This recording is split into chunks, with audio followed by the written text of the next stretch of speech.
শিগগির দরজা খোলো, দরজা খুলে দাও, নইলে আমি প্রাণে মারা গেলুম। দরজা খোলো। আমি কি পেতনির মতো দেখতে?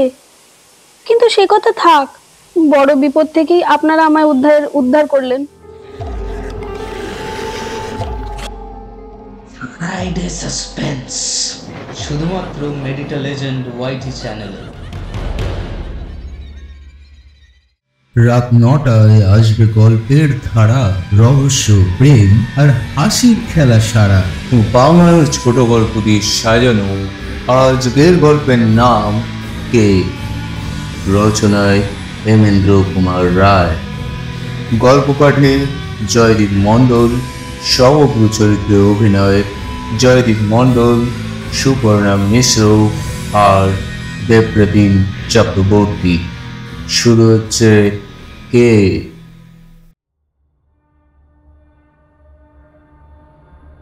উড়িষ্যায় বেড়াতে বেরিয়েছিল আমি আর রূপলাল।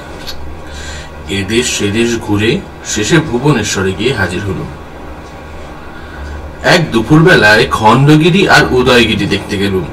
যাওয়ার সময় পান্ডা সাবধান করে দিলে যে আমরা যেন সন্ধে হওয়ার আগেই ফিরে আসি, কারণ খণ্ডগিরিতে নাকি নরখাদক বাঘের বিষম উপদ্রব হয়েছে। বাঘের কবলে পড়ে 1 মাসের মধ্যে 5 জনের প্রাণ গিয়েছে। এ কথা শুনে ভয় পেলুম না, কারণ আমাদের সঙ্গে বন্দুক ছিল। খণ্ডগিরি আর উদয়গিরি দেখতে দেখতে বেলা পড়ে এলো, এবং বেলা পড়ে আসার সঙ্গে সঙ্গে সারা আকাশ কালো করে শুরু হলো ঝড় ও বৃষ্টি। তাড়াতাড়ি ছুটে এসে ডাক বাংলোর ভিতরে আশ্রয় নিলাম। বিকেল গেল, সন্ধ্যাও উতরে গেল, কিন্তু সে ঝড় বৃষ্টি তবু থামলো না। বাংলোর বেয়ারা এসে বললে, তা বাবু, আজ আপনারা এখান থেকে যাবেন কেমন করে? রূপলাল বললে, কেন, যেমন করে এসেছি তেমনি করেই ফিরে যাব, অর্থাৎ দুপায় ভর দিয়ে। বেয়ারা ঘাড় নেড়ে বললে, আজ তা পারবেন না মনে হচ্ছে। একে এই ঝড় জল, তার উপরে শুনেছেন তো? আমি বললুম, হ্যাঁ, ওই বাঘের উপদ্রবের কথা বলছো তো? তা শুনেছি। খালি বাঘ নয়, পেতনিরও ভয়ও আছে। তাহলে আমরা এই বাংলোতেই রাত কাটাবো। জীবনে কখনো পেতনি দেখিনি, আজ তাকে দেখব। আর যদি পছন্দ হয় তাহলে সেই পেতনিকেই বিয়ে করে দেশে ফিরবো। বাবু, আপনি জানেন না তাই ঠাট্টা করেছেন। বেশ, আপনারা তাহলে আজই এখানে থাকবেন তো? হ্যাঁ, থাকবো। আপনাদের রান্না বান্নার আয়োজনও করি গে। এই বলে বেয়ারা চলে গেল। রাত হলো, বৃষ্টি এখনো পড়ে চলেছে, ঝড়ের গর্জন এখনো শোনা যাচ্ছে। রাত্রে খেতে বসেছি, ঠিক এমন সময় বাংলোর দরজায় ঘন ঘন করাঘাত হতে লাগলো। আশ্চর্য হয়ে ভাবতে লাগলো, এমন স্থানে এই দুর্যোগে দরজা ঠেলে কি? বেয়ারা চেঁচিয়ে জিজ্ঞেস করলো, কোন আউজি? কে? বাইরে থেকে ভীত কাতর নারী কণ্ঠে সাড়া এলো, শিগগির দরজা খোলো, দরজা খুলে দাও, নইলে আমি প্রাণে মারা গেলুম। দরজা খোলো। উড়ে বেয়ারাটা সেইখানে দাঁড়িয়েই ভয়ে ঠক ঠক করে কাঁপতে লাগলো। রূপলাল তার ভয় দেখে হাসতে হাসতে দরজার দিকে এগিয়ে গেল। বেয়ারা ছুটে গিয়ে দরজায় পিঠ দিয়ে দাঁড়িয়ে কাকতি মিনতি করে বললে, পায়ে পড়ি বাবু, ওরা দরজা খুলবেন না, ও মানুষ নয়। বলেছি তো পেতনিই বিয়ে করতে চাই, ও মানুষ না হলেই আমি খুশি হব। বাঘ, বাঘ, বাঘ, রক্ষা করো, রক্ষা করো। রূপলাল আর বাধা মানলে না। বেয়ারাকে এক ধাক্কায় সরিয়ে দিয়ে এক টানে সে দরজার খিলটা খুলে দিল। একটা ঝোড়ো হাওয়ার সঙ্গে দরজা ঠেলে তাড়াতাড়ি ভিতরে প্রবেশ করলে একটি স্ত্রী মূর্তি। তাকে ভালো করে দেখবার আগেই বাতাসের দাপটে ঘরের আলোটা নিভে গেল। বেয়ারাটা হাউ মাউ করে চেঁচিয়ে কেঁদে উঠল।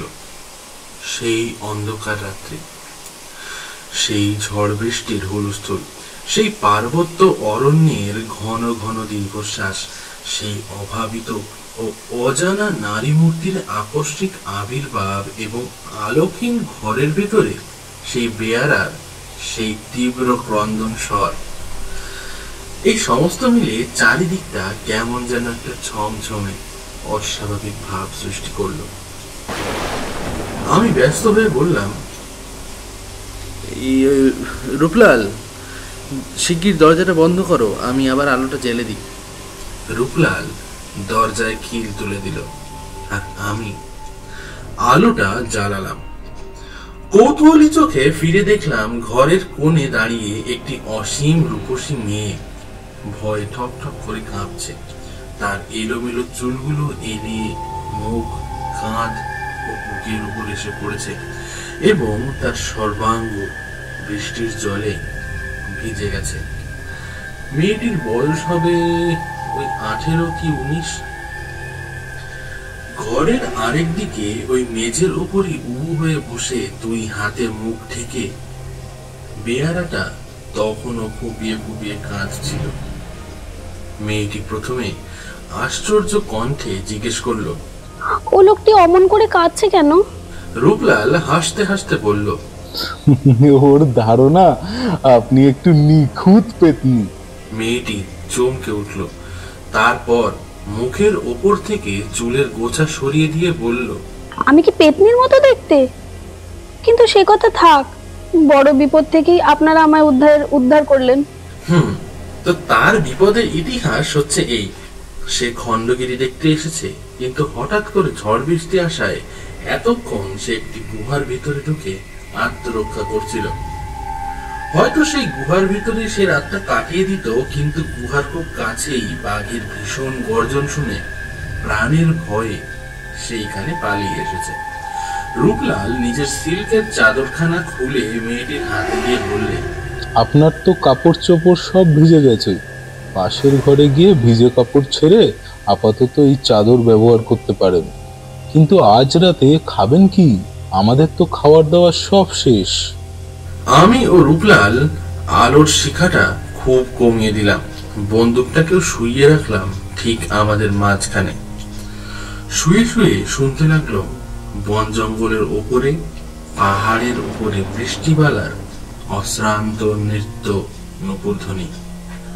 রূপলাল আমার কানের কাছে মুখ এনে বললে, আচ্ছা ভাই, ওই মেয়েটির ইতিহাস তোমার কাছে একটু অদ্ভুত বলে মনে হলো না? কেন? ওই মেয়েটি কে? ওর কি কোনো অভিভাবক নেই? অত বড় মেয়েকে কেউ কি একলা বিদেশে ছেড়ে দেয়? ওর মাথায় সিঁদুর নেই, গায়েও একখানা গয়নাও নেই। ওর সব যেন কেমন রহস্যময়। ওইসব বাজে কথা ভেবে তুমি মাথা গরম করতে থাকো, আমি ততক্ষণে এক ঘুম ঘুমিয়ে নি। আমার যখন বেশ তন্দ্রা আসছে তখন শুনলাম রূপলাল আপন মনে বলে চলেছে, অমন সুন্দরী মেয়ে, কিন্তু ওর চোখ দুটো কি তীক্ষ্ণ! ওর চোখ দুটো যেন ওর নিজের চোখ নয়, যেন অন্য কোনো হিংস্র জন্তুর চোখ। ঠিক কতক্ষণ ঘুমিয়েছিলাম জানি না, হঠাৎ কি একটা অস্বস্তির ভাব নিয়ে আমি ধরফর করে জেগে উঠলাম। তারপর চোখ খুলে যে দৃশ্য দেখলাম, সারা জীবনে তা কোনোদিন ভুলতে পারবো না। এই ঘর থেকে পাশের ঘরে যাওয়ার দরজার দিকে পিছন করে মাটির ওপরে স্থিরভাবে বসে আছে প্রকাণ্ড একটা বাঘ। আমার বুকের গতি যেন হঠাৎ থেমে গেল।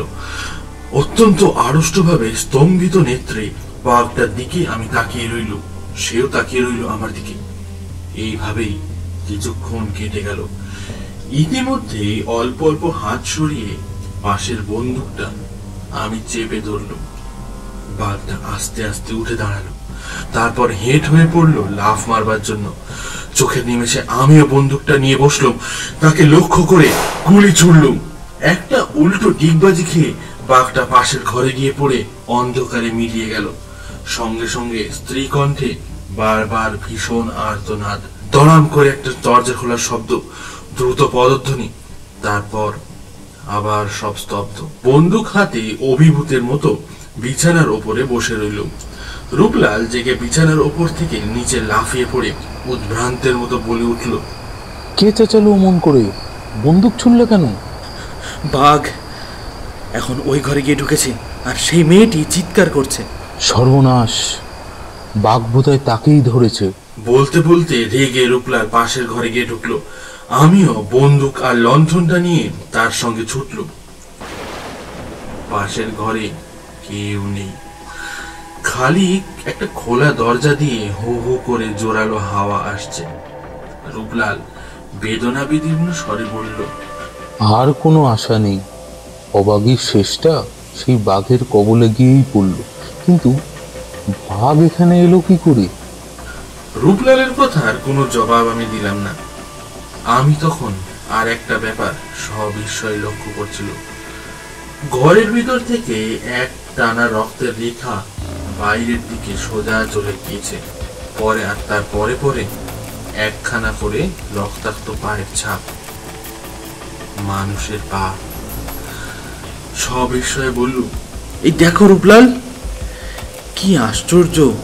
রূপলাল অনেকক্ষণ ধরে সেই দিকে তাকিয়ে আড়ষ্ট হয়ে দাঁড়িয়ে রইল। তারপর থেমে নিয়ে ধীরে ধীরে বলল, এত রক্ত, কিন্তু একটাও বাঘের পায়ের দাগ নেই কেন? এই পায়ের দাগগুলো দেখলে মনে হয় যেন কোনো মানুষের একখানা পা আহত হয়েছে, আর সেই আহত পায়ের রক্ত ছড়াতে ছড়াতে সে এ ঘর থেকে হেঁটে বাইরে বেরিয়ে গেছে। বাঘ যদি সেই মেয়েটিকে ধরে নিয়ে যেত, তাহলে মুখে টেনে হিঁচড়ে নিয়ে যেত, আর তাহলে এখানে কোনো এমন পায়ের ছাপও পড়তো না। সেই রক্তের দাগ ধরে আমরা বেরিয়ে গেল।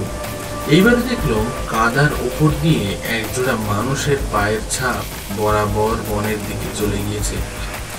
রূপলাল মাথা নেড়ে বললে, তুমি ঘুমের ঘোরে স্বপ্ন দেখেছ নিশ্চয়ই। সেই মেয়েটি আবার পালিয়েওছে। বাঘ ঠাক কিছুই এখানে আসেনি। আমি নিজের চোখে বাঘ দেখেছি, নিজের হাতে গুলি করেছি, আর সে নিশ্চয়ই আহত হয়েছে। তোমার গুলি খেয়ে কি বাঘ পাখি হয়ে আকাশে উড়ে গেল? দরজার সামনেই কাদামাটি, কিন্তু এখানে পায়ের দাগ কোথায়? ঘরের ভিতরে মেয়েটি ছিল, কেবল সেই বেরিয়ে গেছে। তার স্পষ্ট চিহ্ন কাদার উপরে রয়েছে। কোনো বাঘটা ঘর থেকে বেরোয়নি। আমার মনে হয় তোমার গুলিতে আহত হয়ে সেই মেয়েটি ঘর থেকে পালিয়ে গেছে।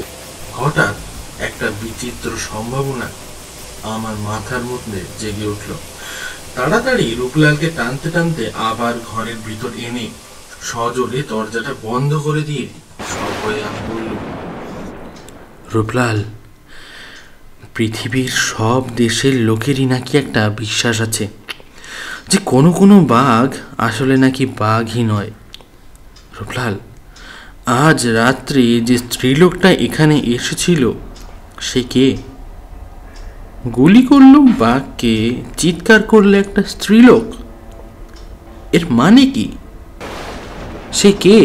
রূপলাল অবাক হয়ে আমার মুখের পানে তাকিয়ে রইল। অনেকক্ষণ পরে সে বলল, তুমি কি বলতে চাও? তাহলে কি উড়ে বেড়াটার কথাটাই কি সত্যি?